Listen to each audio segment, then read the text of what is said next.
Like a beautiful. Huh? Who is it? Nice. Namaste World Racer, Sabina and Roger here. Let's watch Hindu Gods Overview. Perfect. This is going to be a nice little refresher for us because we do know quite a bit.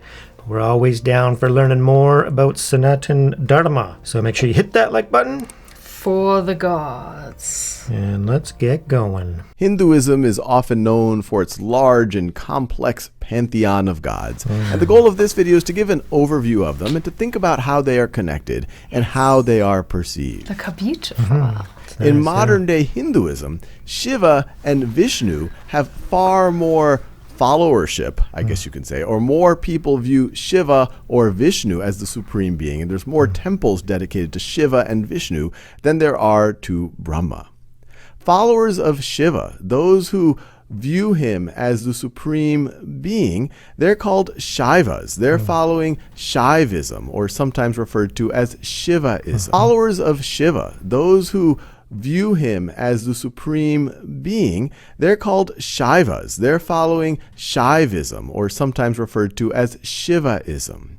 Shiva has multiple aspects, and as we'll see, many of these gods have multiple aspects and multiple connections, but is often referred to as the destroyer or the transformer. Ooh, like that. Vishnu, as I mentioned, also has a significant following. A significant chunk of Hindus are Vaishnavas, or followers of Vaishnavism or Vishnuism, and Vishnu is considered the preserver. Brahma, as I mentioned, does not have as much followership in modern-day Hinduism, but he is considered to be the creator. Now, in some narratives, he is the creator, and in other narratives, he has been created by either Shiva or Vishnu. Now, Brahma should not be confused with Brahman that we talk about in previous videos. Brahman is considered the absolute reality, the true nature of things. And Brahma you could view as an aspect of it. It is one God as part of this true nature of things. In fact, everything you see on this video, in fact, everything you see in reality, all of these gods, to a Hindu could be considered as just aspects of the true God or the true reality of Brahman. Beautiful. Gods are not viewed to have a strict gender. For example, Vishnu has a female incarnation. And there's also groups of Hindus who view God as taking a fundamentally female form. One group are known as the followers of Shaktism. To Shaktism, God is female, the supreme goddess, and takes many forms. Parvati, as you see listed here, is referred to as the divine mother. She's viewed as Shiva's consort or Shiva's wife, but she has other forms, like Durga, which is viewed as a stronger, more aggressive form of Parvati, sometimes referred to as Devi or Shakti. Shakti means strength or power and is a warrior goddess. You have Lakshmi, who is the wife of Vishnu, who represents or has aspects of wealth and prosperity. You have Saraswati, who has aspects of knowledge, music, and the arts, and is viewed as the consort or the wife of Brahma. Now, these are some of the principal deities that we have on this top row, but there's also many, many other significant deities. And as we will see, depending on what part of India you're in and which group, subsect of Hinduism you meet, they will place different levels of emphasis on different deities and have different traditions and different rituals. So Ganesha, who is very recognizable because he has an elephant head, he is often referred to as Ganpati. He is viewed as the son of Shiva and Parvati. And there's a great story about why he has this elephant head. And he is viewed as the god of new beginnings and the remover of obstacles. And he has a lot of followership, and he is revered in a lot of regions of Western India. And that's not the only places, but he's known to be a principal god in some of these regions. Durga, similarly, that I referred to, in Eastern India, especially Bengal, the place where my family comes from, Durga Puja, the puja for Durga, the rituals for Durga are considered to be a very important part of the Hindu religion. If you go into the south, for some Hindus, Kartikeya, or also known as Murugan, might be a significant deity. That is the god of war. Vishnu is known to have multiple incarnations that are very prominent. The most prominent of which are Rama, Vishnu's seventh incarnation. He is the main protagonist in the Ramayana, the famous Hindu epic.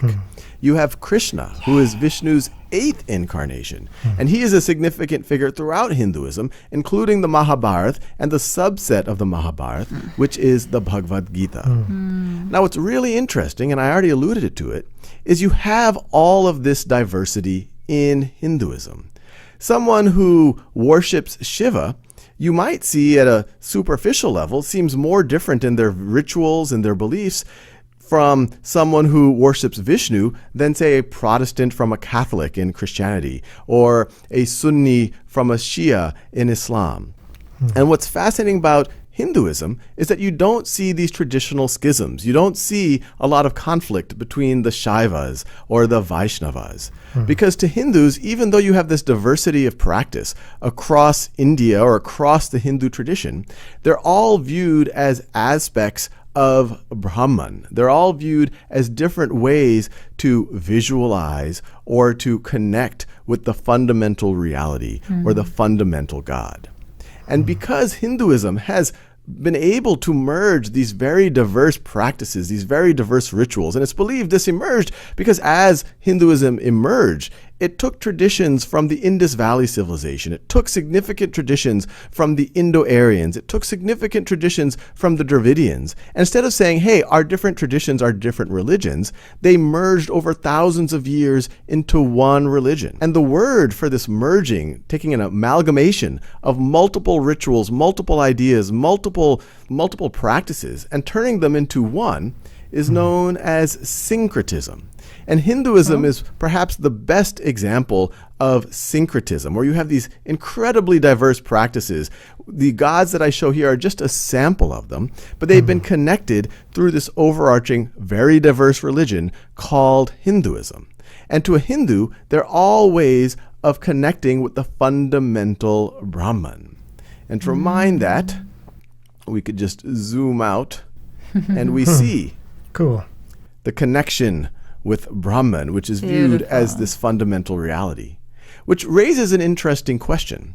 Hinduism is oftentimes cited as a polytheistic religion. Polytheism, you have multiple gods. And clearly, I've cited multiple gods even in this video, and this is a sample of all of the gods in Hinduism. But at the same time, they are all perceived by many or most Hindus as to being aspects or ways to connect with the fundamental reality of Brahman, who many Hindus would call to be the true fundamental God. And so based on that, they would say these are just aspects of the one God. And so they would argue that it is monotheistic. So I'll let you decide how you view it, or if it even matters to apply a label like monotheism or polytheism to the idea of Hinduism.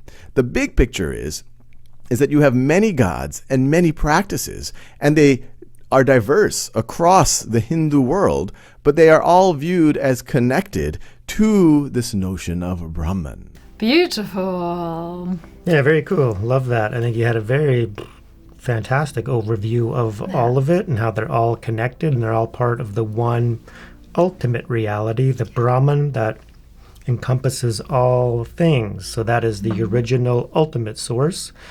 And that all paths lead to the same ultimate reality, the same divine absolute truth, right? So there's no disparity there amongst the different deities.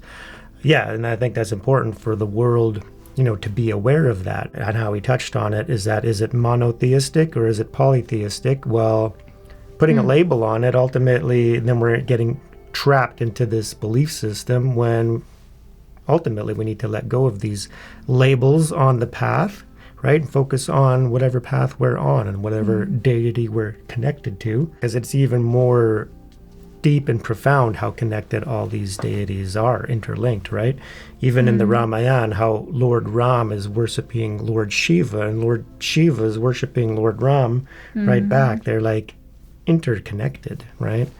So it's very cool. He didn't touch on Hanumanji, which is another incredibly prominent one. But yeah, there's so many to cover. But very beautiful. And what I liked is just showing the diversity, in Bharat as these different cultures way back in ancient times, they would commingle, and instead of, seeing each other as separate, they're understanding that there's one ultimate reality and we're free to choose which path and which deities, which is why Hinduism, in my mind, was so incredibly accepting, even when other foreign nations would start to come in, and then they would, like different religions.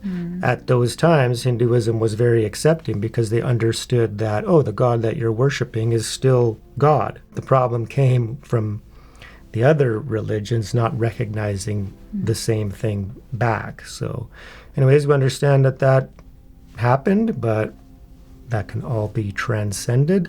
And I think we're on the upward spiral now. I love the reminder that there is something beyond all these forms of God, Brahman.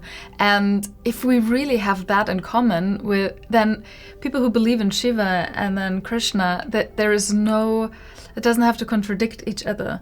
No. Because they're all aspects. So I wonder, do all Hindus believe in Brahman? Yeah, let us know. Yeah. Pretty sure it is. It's fundamental, I think, right? I know, but so often people say Lord Krishna is the highest, or Lord Shiva is the highest. So do they equate then Lord Shiva and Lord Krishna with Brahman? Yeah. Or with like the highest aspect, but there's still Brahman behind it? Anyways. Yeah, good question. So let us know about that, but that's how I see it, right? So then a Krishna devotee is seeing Krishna as the ultimate reality, so one with Brahman, right? Okay. And then, but at the same time, knowing that a Shiva devotee can do the exact same thing with Shiva as the ultimate, as Brahman, but even as knowing that Shiva would be Brahman in this case as the ultimate reality, understanding at the same time that Krishna can also be that, right? And Lord Ram and Lord Ganesh, right? Because there's this unifying oneness of all of it. Or even, Ma Durga is the highest, right? And then Durga would be the source of all of them as Brahman. Yeah, so then many labels, many forms, but ultimately, just by studying spirituality and getting into the truest, highest teachings, we know that there's only one ultimate supreme reality of absolutely everything, including all of these deities, right? And the highest deities are most definitely one with the highest, but they can all be one with it at the same time because there's a non-duality there, right? So to see through the perceived separation and individuality of them, understand that they're different aspects, and then we can pray to different aspects at different times, right? You could pray to Saraswati for the knowledge, Lakshmi for the wealth, and understanding that they're one in reality, right? Yeah. So yeah, it's very cool. It's very potent and rich, and this diversity is actually a great benefit and blessing to humanity, right? Once we understand what it's all about. All right, thanks, guys. Let us know what you think down in the comments. Let us know your Ishta Devata.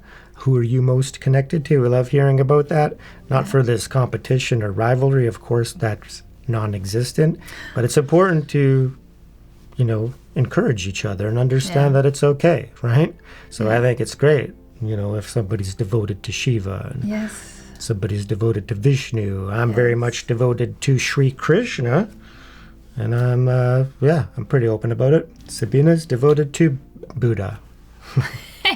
Yes. Yeah, and the whole purpose why we're learning about these phenomenal deities and aspects of the divine is so that we might surrender our individual narcissistic ego selves so that we can raise ourselves. And raise the beautiful creation, the beautiful world. Thank you so much. We love you. Peace.